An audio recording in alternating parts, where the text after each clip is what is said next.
Morning, everyone. We'll get started in just a minute.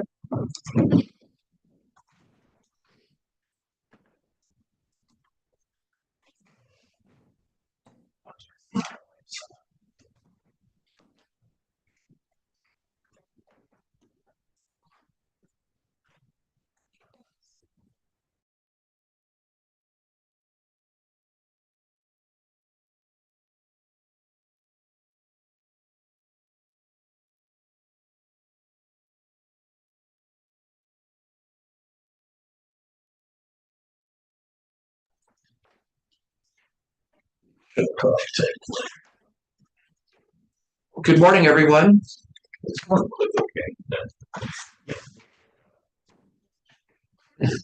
Get all the pop-ups out of the way there. Change the view too. All right.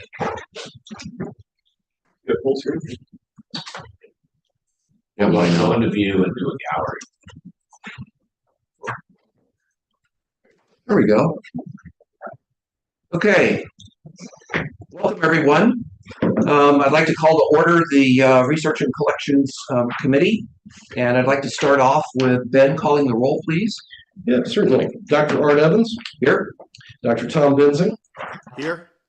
Dr. Melanie Clark. Here. And Dr. Carol Nash. Here. Thank you. I'd like to thank Ben for once again pulling together very detailed minutes from our last meeting. Does anybody have a comment or correction for those minutes? Do I have a motion to approve those minutes? So moved. Second? Second. All those in favor? Aye. Aye. Okay, minutes approved. Thank you. We're all good. We also have an acquisitions item. I'm not sure how we'll get the sign-off sheet to you two. I guess you can do it electronically and send them back to Ben. That would be great. You'll find that in your report. There's a sign-in sheet that has a list of all our names on it. And if you would send that in to Ben at your earliest convenience, that would be great. All right. I don't see Colin. Yeah, I'm not sure if he's running late or if the wire got crossed and he thought he was just coming to the full board meeting. Oh, okay. Well, that's fine. Yeah, I'm going to shoot him a text though. Oh, that would be all right. He's welcome here, but it would probably be save him a lot of wear and tear just to introduce him that one time in front of the whole crowd. All right. Moving right along to the discussion of the Joint Research and Collections Facility Committee meeting that we had on Zoom on May 5th. Some of you were there. Dave was. Oh, there's Colin. Come on. Hi, sorry, Perfect. officer downstairs, so It's confusing to all of us. I'm glad you're here. Would you like to take a moment to introduce yourself? And it's your part of the meeting right now. Oh, great. Yeah, I think I'm doing another introduction in like an hour, is it? So I'll keep this one brief. But hi, everyone. I think still the newest hire at the museum. I'm Dr. Colin Van Buren. I'm a visiting scholar here, so doing research in the vertebrate biology collections, sort of. I'm in Nancy's old office, so kind of de facto like overseeing the mammal and bird collections right now. I'll leave it at that for now and give a more full introduction in a little while. Okay, well, thanks. Well, welcome. It's nice to officially greet you. And, although we got a chance to meet very briefly when I was here for the accreditation committee. So, again, appreciate having you here. And just to let you know that this meeting is open to curatorial staff anytime. So, okay. Anybody have any questions for Colin? Like I say, he'll be with us for the full meeting here later this morning. All righty. Now we'll move along. And I'm glad that Tom is here because he's much more articulate with these sort of things than I am. But I just want to briefly cover the purpose of our meeting last week, the joint session between Research and Collections and the Facility Committee meeting. We want to get the two groups talking together about the plans for Douglas Avenue in relation to moving collections from the Starling Avenue facility to Douglas Avenue. And whether these collections wind up there permanently or it's just sort of a staging area until we can sort out the beginnings of the expansion here at Starling Avenue remains to be seen. These are long-term plans. There's a lot of moving parts, so we're just getting started. At the meeting, there was a map that was presented of Douglas Avenue with numbered rooms. And in our discussions, found out that a lot of these rooms have already sort of been flagged for particular uses already. So I'm hoping that sometime soon there will be a key available with the room numbers so we know how these spaces are going to be used already and what other spaces would be available for collection storage and other activities. And of course, we're always keeping an eye open for other uses for Douglas Avenue as well. We've long been talking about housing, temporary housing for visiting researchers, interns. You know, we've discussed all kinds of things. So this is the time to start putting some of those ideas on paper and help us all visually see what's happening. The architectural firm that has been engaged is in the process of reviewing the whole project and will present to the museum their scope of work. And our committees, our joint committees, will be involved in pulling together our discussions, our intentions for that space, and making sure those are incorporated into their plans before they get signed off on. Tom, do you have anything to add to that? Like I said, you were much better at succinctly discussing that. Well, I appreciate that. And we just talked about it in facilities, so I guess I feel fresh in having this conversation again. But yeah, a couple of things I just point out. One is the money will be used for maintenance reserve, and so that limits our ability to do things like put in apartments. That's not something that we'll be able to do with that money. If we want to do that, we'll have to find an outside source for funds. It's a good idea, and we certainly want to consider that in the discussion. The scope of work right now where they stand is they are doing the assessment for asbestos and lead abatement. And we'll hear hopefully by the end of next week the status of that. And that really kind of then will kick off the timeline for us. And I think as the joint committee meeting, that was very successful. I want to do that again. I think both Art and I agree on that. What I think would work best is if we wait for what they call the 60% working drawings, and then we'll have an opportunity to look at that proposal and maybe give some more feedback as to where the collections could and should be housed. Is there an indication to when the 60% benchmark will be met in terms of timing? Well, I'm a little unclear on the timeline. And is Jonathan in the room? Yeah, he is, isn't he? Right. Yeah, so I believe we're in the 6-week interval right now up until the abatement assessment is done. And then we have 4 weeks that the museum staff is going to interact with them.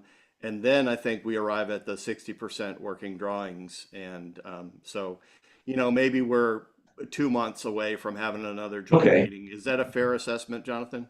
It is. I think that's right in line with what we'd expect. It would be helpful to just keep the committee members apprised of the potential block of time where it would be helpful to get together again, because that's going to hit in summer and people are going to be out and about. So, you know, if we can start, I realize we don't have the information. When we start getting closer, it would be helpful to have it so we can start planning that joint meeting, because I thought it was very successful, and I'd like to see that carried out through the process. Agreed. Any other questions or comments about that? I want to thank the curatorial staff for putting together a very detailed report on the collections assessment. Not only did they look at what we have and then break it down into different elements, into wet collections and preserved specimens and so on, but also with an eye toward what collections could physically be moved first. So we have a rough plan in place, and the focus is going to be primarily, I think, on paleontology and archaeology. There are aspects of those collections that make them the most likely to be moved first. into that space. And of course, that would make space available here for other projects. And so, like I said, it's kind of exciting. It's kind of overwhelming all at the same time. But I think it's good that we are addressing this now, and we have such a great team with both trustees and staff.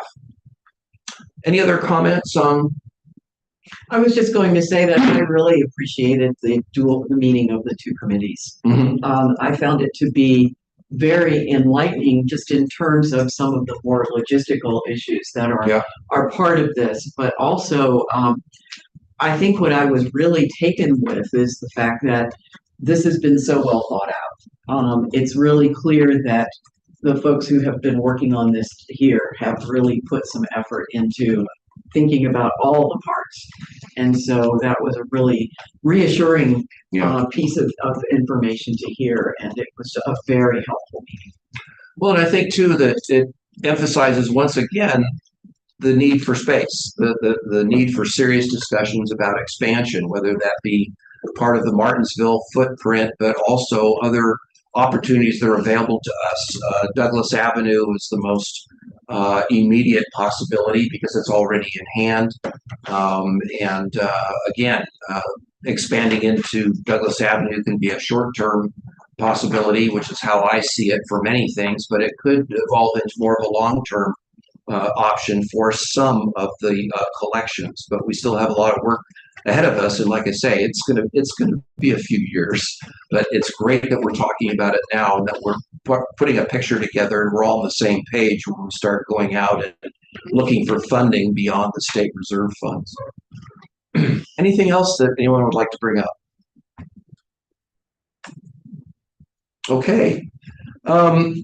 The addition that I asked Ben to send out in the amended agenda was the research and collections as core priorities section of the Museum Without Walls. This is our new strategic plan that's coming up that the board will be voting on at the end of the year. And I thought it would just be worthwhile for our group to just take a look at our plank, if you will, in their strategic plan and just talk about it, just to see if we can fine-tune any of these points or expand on them further, just so we here have a greater understanding and we can share that. I'm also on the strategic planning committee, and if I have a better idea of what these elements are about as far as the activities, proposed activities for research and collections, then I'll have a better ability to represent those interests as the plan as we go forward. The first point is a request for a new full-time employee under the banner Research and Collections, and this is a discipline that's to be determined. That's fine. I think there's plenty of time to talk about it. I know that there was talk, in addition to the sort of curatorial mindset that we've had in the past, there was also some discussion about hiring a museum fabricator, an exhibits person, which is something that we really need. And I'm not 100% sure if this falls under that category or if that would be better spelled out elsewhere. I don't know. I'm just throwing it up for anybody to discuss. Does anybody have any insights into that? Anyone? Bueller?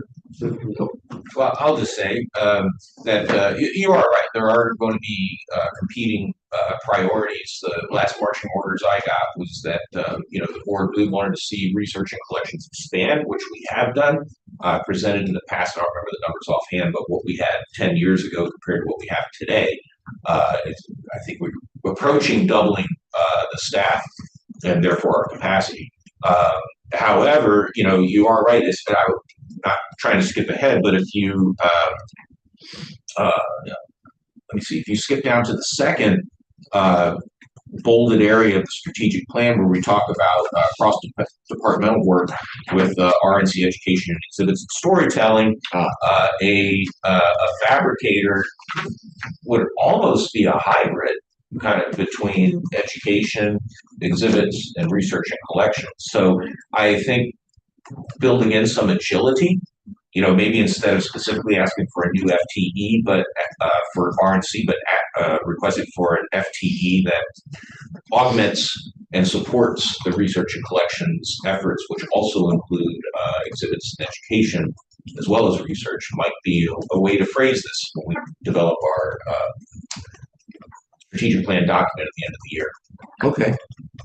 Yeah, because that's a need that's been identified for many years now. And I will second that research and collections has grown dramatically since my tenure on the board, and kudos to all of you. Because as you know, I've always maintained that research and collections is the wellspring from which everything else flows in the museum, education, research, everything we do. So it's important, and I've been very pleased with the progress on that in the last decade. Thank you, Art. And I would use Marshall Boyd as an example of someone that we brought in with talent and ace when it comes to collections organization and management, and as well as doing field and lab research. But he spends a lot of time working with the exhibits team and working with the education team. He's single-handedly spearheads doing Saturday outreach, where he leverages master naturalists out in the galleries and so forth. So I think he's an example, even though his primary duties are to research and collections. He's a great support for other areas of the museum, right? And it kind of helps bring the RNC out to the public eye.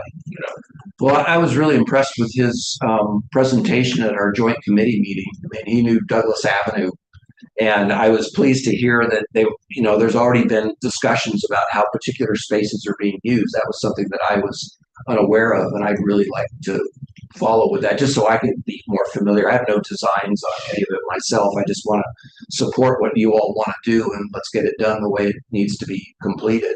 And so, yeah, he did a great job in bringing us up to speed on that. And hope to hear from him in the future. Sure. Any other comments on that point? So, of course, flexibility is the rule. I wasn't trying to pin anybody down for anything, but I just want to give everybody a sense of what's being talked about, what's being thought about as we go through this process. A quick question about Nancy's position, and I think about this a lot because we struggle with this at universities. When someone retires, at Virginia universities now, provosts get to determine where that position goes in the university. It doesn't go back directly to the department that person was in. And that's because they're always thinking about how things are growing, right? But I was wondering, in terms of with Nancy's retirement, we're very fortunate to have you. Are you going to be able to hire a permanent to take her place? 100%. So we will start. I'm sorry, I'm a bit unprepared on the calendar. I don't remember exactly what I told you, Colin, but we will start the search for that permanent position, I believe, August of next year. Okay. Right. Okay. Because it is a long-term process. Colin is a 2-year position here. Good. And fully expect that he'll be applying, right? And as such, we would, as usual, we would have a decision made that would be early 2027, bringing that position online approximately summer 2027, like say between May and July or something. And I apologize. I realize I didn't send Ben the latest on that particular section for the strategic plan. I'm looking at the synopsis that was sent out in the flurry of emails, and there are slightly different points, which is great. I'm glad to see this thing evolving. That's the whole purpose of this. So for those of you playing at home or here in the room, if you can refer to the synopsis of Museum Without Walls that was generated apparently after the strategic planning committee met, that would probably be more appropriate to be looking at those points than the dated list that you have before you on the agenda. The second, so the request for a new FTE was still the first point on that, so good there. The second point listed here is continue the Douglas Avenue rehab, collection storage, strategic reuse. And also there was a suggestion to rename that facility. Douglas Avenue isn't very elegant. I'm not sure I agree with that, but this is something that does not have to be decided today. But I think when we talk about renaming something, that might be something that would be a funding opportunity. If there's a corporation out there that is interested in the guts and the behind the scenes workings of the museum to make us continue us on the path of maintaining our status as the premier institution in the state crown here, that might be something someone would consider. So be thinking about that as you're out and about. If in your discussions you know someone that knows someone that knows someone that has an interest in that kind of thing, there's an opportunity here, which is no small thing. Part of that rehab, which would include a sub-point under that on this updated list, is the HVAC, electric, plumbing, and other infrastructure. This is what Tom was talking about. This is what will be considered. The state is committed to bringing that building to where it was as of, I believe, 2006. That's when the building was basically vacated and the museum opened here on Starling Avenue. So all the basics will be there. And this is something that we'll be discussing and reviewing as that scope of work is being finalized. Another point that's been moved up, and I think this is a good idea, is connect RNC research with contemporary issues in a rapidly changing world. Some of the two of the sub-points under this are set collections, digitization, you can say it, maybe I can't, goals, and also to connect to issues for which we're already well equipped to contribute. We list our current activities, but this is something that I think is important too, is look at our strengths and see how we might apply those to topical issues. And topical means lots of things. It can be something where there is attention, but I think there's attention to the topic, but I think also it's the ability to attract support in terms of not only funding, but expertise for these projects. Does anybody have anything to add to that or any potential ideas? We're all just kind of spitballing this morning. I would actually like, Tom unmuted, so I'd like to hear from him.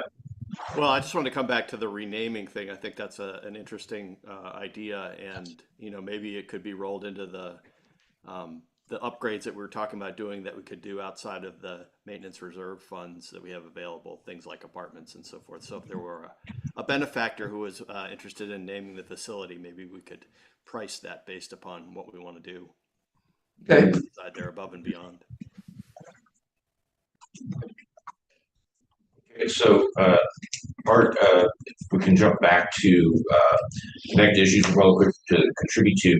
I just want to use a few examples that I think have been leveraged really well over the years. So tooting my own horn, when I was a practicing entomologist, I connected to forensic entomology, but I found very quickly people gravitated towards it. They understood it, as opposed to things like species discovery. They might have found that fascinating, and clearly it's important. It's something we're going to continue to do. But when you connect to something real world like forensic investigation, people gravitated towards it. CHML is another example. People understand armed conflict and conservation of cultural resources.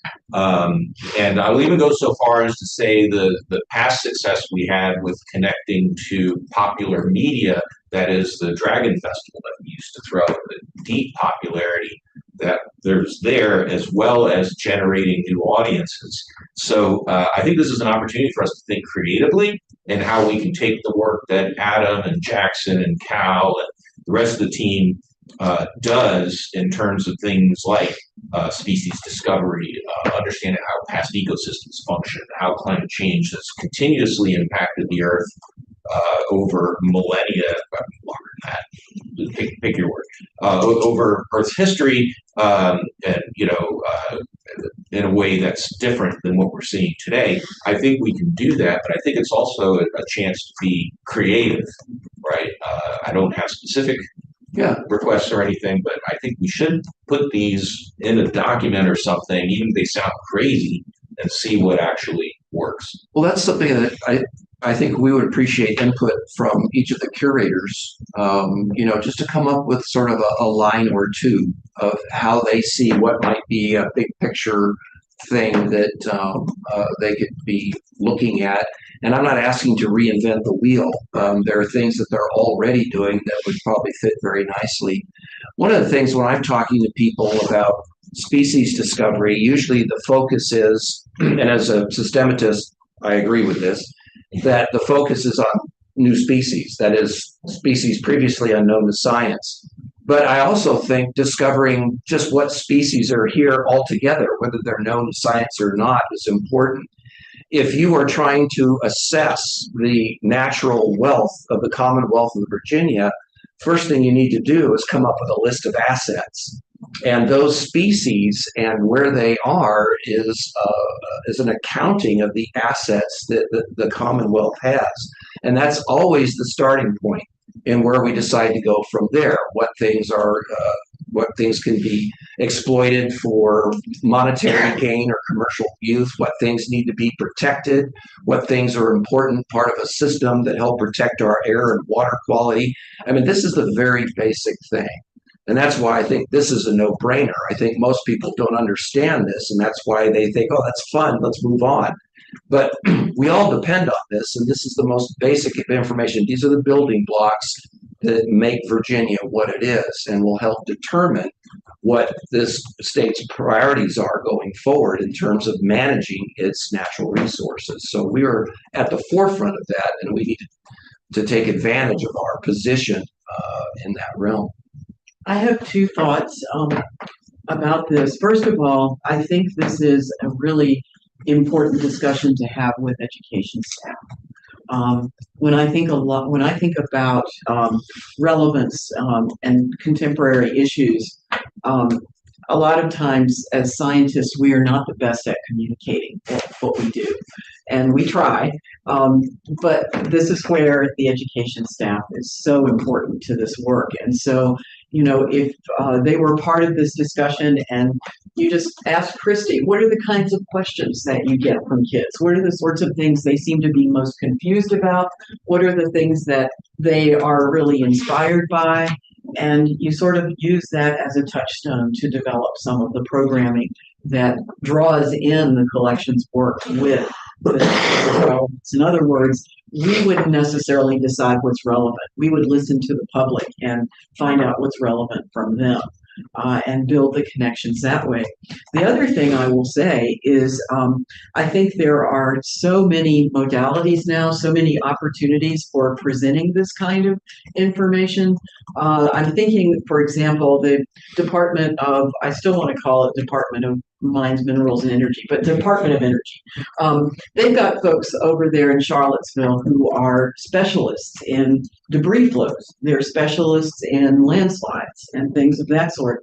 If you go to their webpage, they have all the stuff that you would expect a state agency to have, but then they have these really beautifully done educational pieces about what is a debris flow? Why should we be worried about this? What does it mean? And when I look at our webpage for the museum, it seems like there is a lot of opportunity to do things like that. Like, what is extinction? What are we looking at when we say that we might be looking at the next the sixth great extinction, and what has happened in the past when those and so finding ways to bring together the strength of education with the strength of the curators and then figuring out how to present that to the public, I believe is exciting. It's work, but I think that it's the sort of thing that will really open doors and get more use out of the museum, which we would love to see. Go ahead. I was going to say, I'll comment on that, Carol. These are perfect examples for what the final document at the end of the year should have. This is not a strategic plan. This is a step towards a strategic plan. Right. But these are things that we can quantify and set as absolutely identifiable goals. Yeah. Thank you. I agree wholeheartedly. I'm a little cautious in that I think this is an opportunity for us as an institution to lead in the discussion as well. As a correct. Yes. as a university professor, who taught entomology, several entomology courses, 14 years, I can tell you that most of the students that I saw cannot identify a honeybee, cannot identify a monarch butterfly. Now, some of you may be thinking, I'm not going to point anybody out, but some of you might be thinking, I wonder if I could do that. That's my point, is that, people aren't exposed to these kinds of things that some of us, like myself, think are basic. The general public has lost a lot of knowledge over the years because it's been pushed out by all kinds of other things. And so this is something I think we need to be aware of.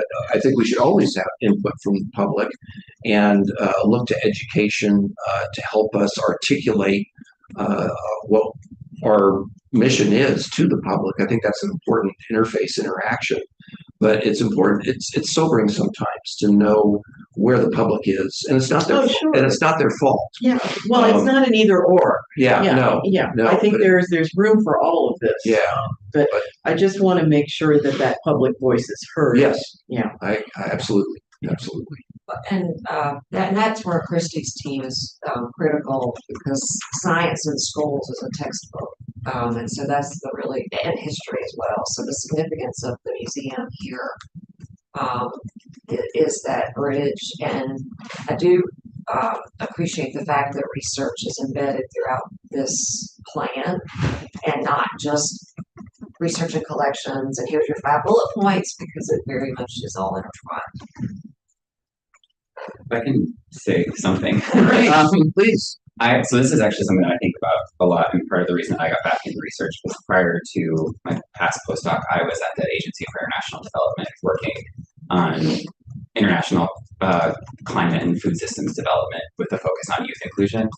But got back into research specifically, some of the things you're talking about are where it's like, we'd like to know what the value of our natural resources is. That question is actually really hard to answer still on the science side, right? So I got back into research and tried to answer questions like that. And some of the things that I think about to guide where to go when you could go anywhere are things like in 2021, I'm blanking on the UN agency's name, but anyway, they came together and agreed on the Kunming Montreal Global Biodiversity Framework that sets out certain targets for 2030 and goals for 2050. Or maybe it's goals for 2030 and targets for 20. Anyway, it's one of those. And in that, there are things like supporting local knowledge about biodiversity, but also addressing challenges. There's also an intergovernmental policy platform on biodiversity and ecosystem services, which publishes other reports that point out basically the challenges that we face from a sort of synthesized expert opinion. And just to talk about the funding aspect, the private sector, from what I hear from colleagues working in those spaces, the private sector in some ways is gravitating towards some of the goals of those higher level policies.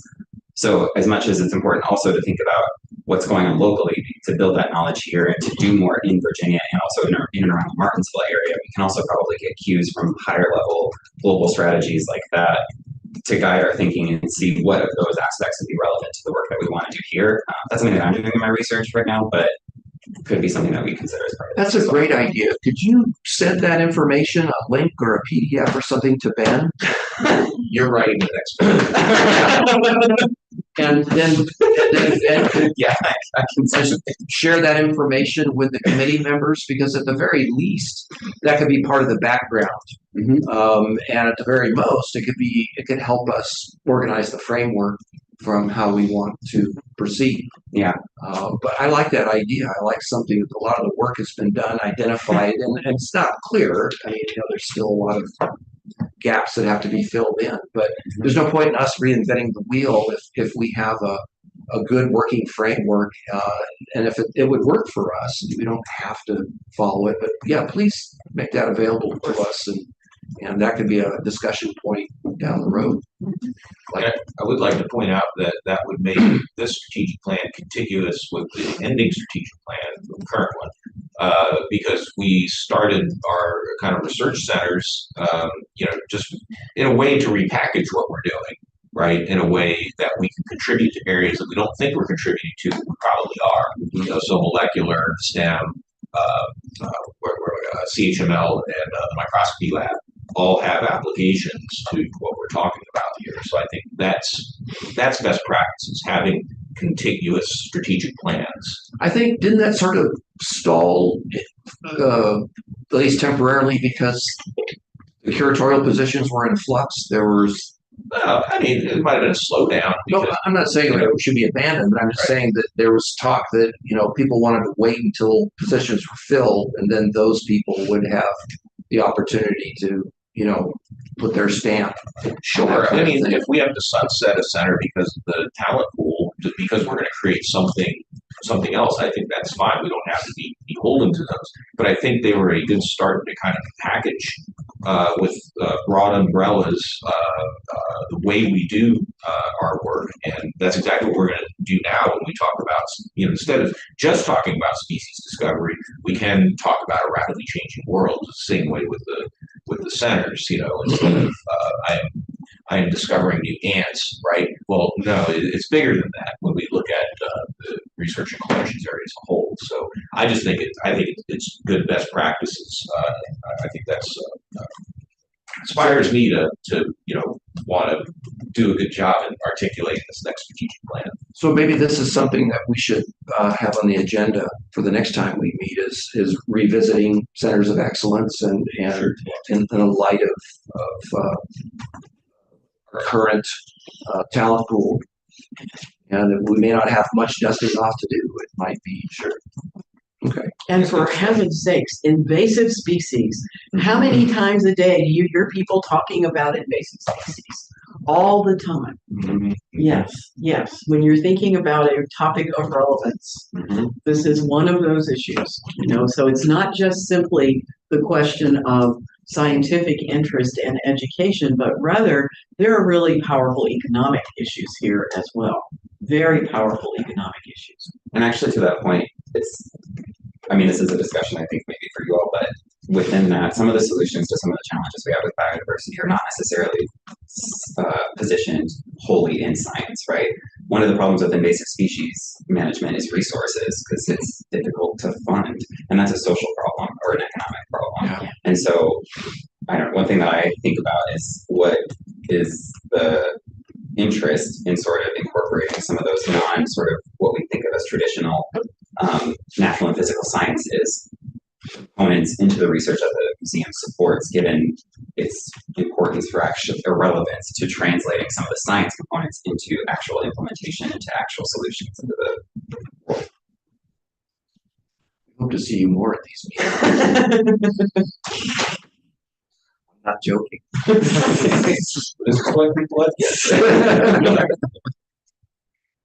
There's no way I'm going to encapsulate this in 45 minutes for the next meeting, so you all get to listen to me fumble through that too. Any other points?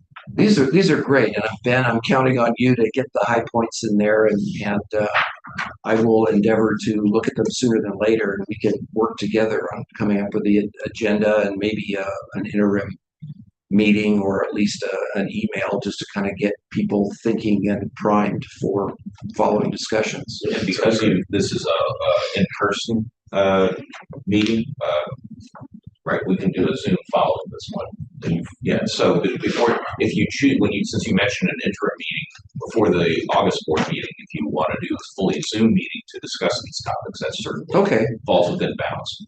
I have to admit, I'm old school. I like being here because I think it's important, because being here and talking about things that involve this museum, being in this atmosphere is what energizes me. And I realize that there are practical concerns about all of us scattered all across the state, but I think it's important that we meet here in Starling Avenue more often than not. So I'm always thinking about in-person meetings, but there's no reason why we can't communicate documents through Ben to help us be thinking about these things. And there's nothing stopping two of us at a time discussing anything we want to kind of build some energy. So, all right. Any other discussion on these elements of the strategic plan that we're developing? Nothing's being decided yet, but I think that the way this is evolving, just in the second iteration that I've seen, I'm excited about it. All right. Is there any other business? that anyone would like to bring up?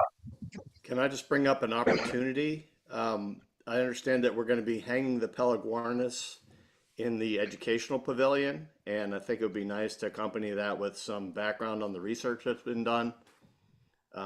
Splash that, maybe like Carol was saying on the webpage, so that people understand this unique fossil that was found here in Virginia and what it means. So I just wanted to bring that up. I think that'd be a great connection for research and collections to make with this educational pavilion. And that's supposed to happen, I believe, Joe, before the end of the month.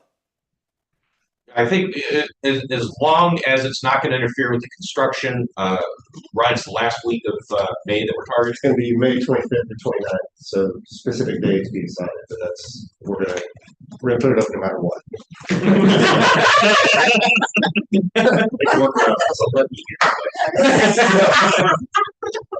Bring it back to life. Yeah. Push on his boss. No more considerations. It's time. Thanks, Tom. Dave, you have anything for us today? No, I'm just still in the learning phase, but it's all interesting. Of course, it's a little bit different time zone where I am. And, Oh, that's right. and other things too. You're in Israel. I keep thinking you're just up the road. No, if I were, I'd be there in person, Yeah. reporting what you just said. Well, appreciate you making this meeting. Sure. Happy to. Anything from the floor here? Just once again, I want to thank all the staff for participating. Again, Ben, for taking detailed notes and getting all the materials to us.